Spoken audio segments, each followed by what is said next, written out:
Boxing Truth here.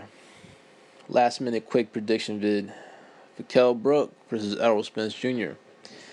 Sheffield, England, 25,000 Brits. It's going to be a live atmosphere and one of the most anticipated fights of the year. Looking forward to the fight. Been watching some footage of both guys, looking how their form is going into this fight. Kell Brook looks in tremendous shape. Errol Spence also looks in good shape. It was an interesting stare down between the two. Kell Brook definitely won the stare down. He definitely had the eye of the tiger. Not too big on stare downs, doesn't really mean anything. But Kell Brook definitely dogged him in that stare down. Saw the eye of the tiger in Kell Brook's eyes, and now we're finally going to get some answers from May 27th. Is Errol Spence Jr. the truth? There's a lot of hype riding him. There's even people that are respected that, in terms of who they think is good, who can fight, and shit like that. So there's some knowledgeable people that think Spence is the goods. There is some people that doubt Spence. They don't really think he's this great fighter that he's on the verge of being, or the truth that people call him. But he's a good fighter. We just don't know how good he is. We'll find out when he fights Kell Brook, who was the first elite top fighter that he's fought. And I've noticed, as I watched both guys recently in recent fights, I've even watched some old fights of Kell Brook. Pretty much watched almost every fight that he had against a southpaw. And what I've noticed is that Kell Brook is a southpaw slayer. He loves southpaws. He likes fighting southpaws. He's actually comfortable fighting southpaws. Has a lot of tricks up his sleeves when he fights southpaws. He's pretty much a distance fighter. Fights at a certain range that he likes to fight at, where his opponent tries to reach him and he can't, but he can reach you and hit you. And he's very smart when he fights southpaws. He's got a lot of weapons when he fights a southpaw, and pretty much his arsenal is at his best when he's fighting a southpaw, because his best punches are really his 1-2, but he also has a great lead right hand, a great uppercut, a great overhand right.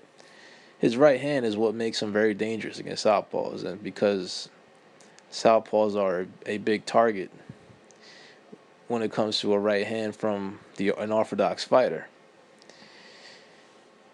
And Errol Spence, while he's physical, he's a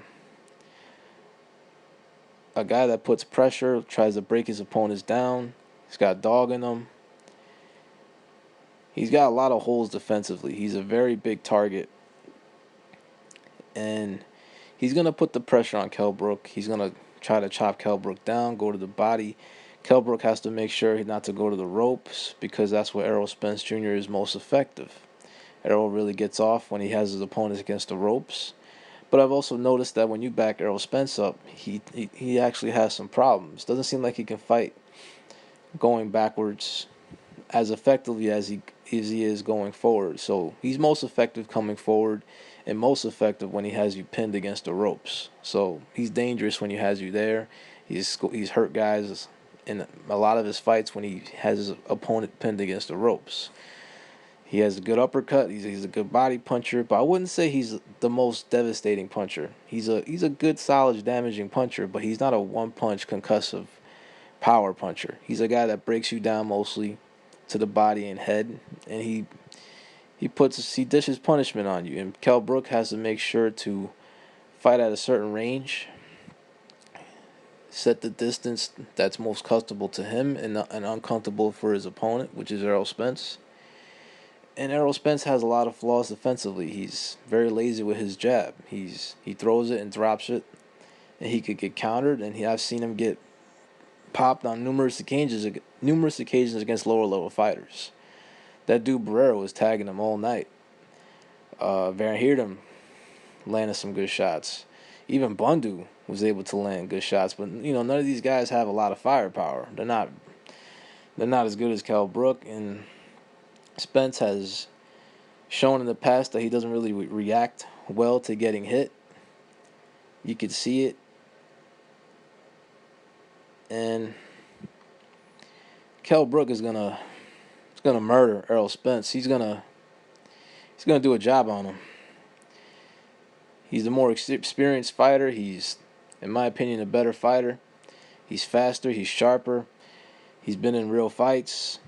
He knows what it's like to be in a tough 12-round fight. He's been in long-distance fights, and he's murdered against southpaws. He hasn't exactly fought a southpaw that is as physical, or I would say as strong as Errol Spence.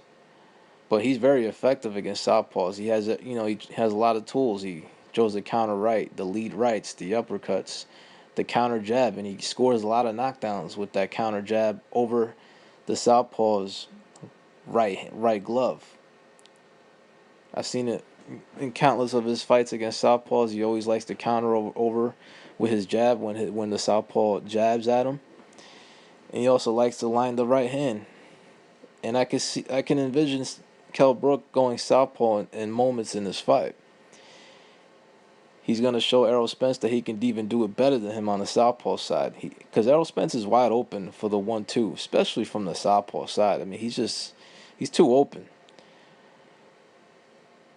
He's got too many holes in his defense, and Kell Brook's going to take advantage. Spence is just not a complete fighter yet. Still has a lot to improve. Still has a lot to work on, and defense is one of his main issues. You can back him up. You can touch him with the jab. I've noticed a lot of opponents of Errol Spence don't jab. He hasn't really had to slip a jab in many of his fights, so his opponents just don't throw it for some strange reason. Errol's just not ready, man. Not seasoned enough.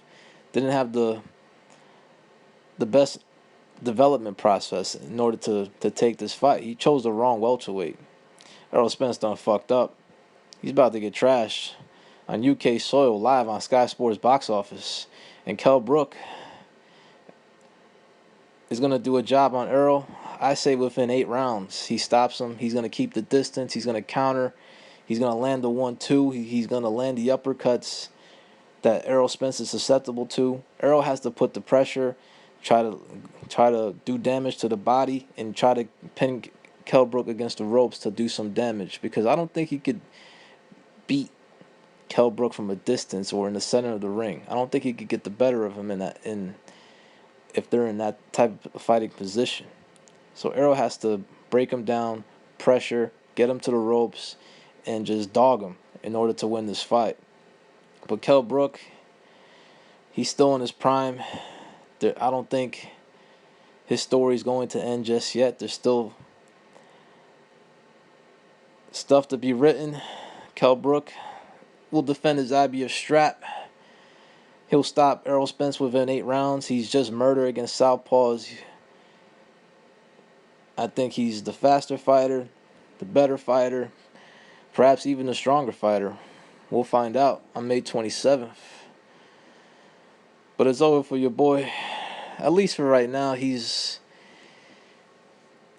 For Errol Spence, he chose the wrong welterweight, chose the wrong path. There's too much of a task. Go over there to fight a seasoned veteran like Kell Brook, who's still in his prime and very confident and looking in tremendous shape. Kell Brook by knockout. But y'all let me know what y'all think. Who you got for this fight and why? Kell Brook, with this emphatic victory over Errol Spence, it's only going to make him a bigger star. He's going to become a pay-per-view fighter in the UK. All he has to do is win on Saturday and win impressively, and I think he will. This is Boxing Truth. I'm out.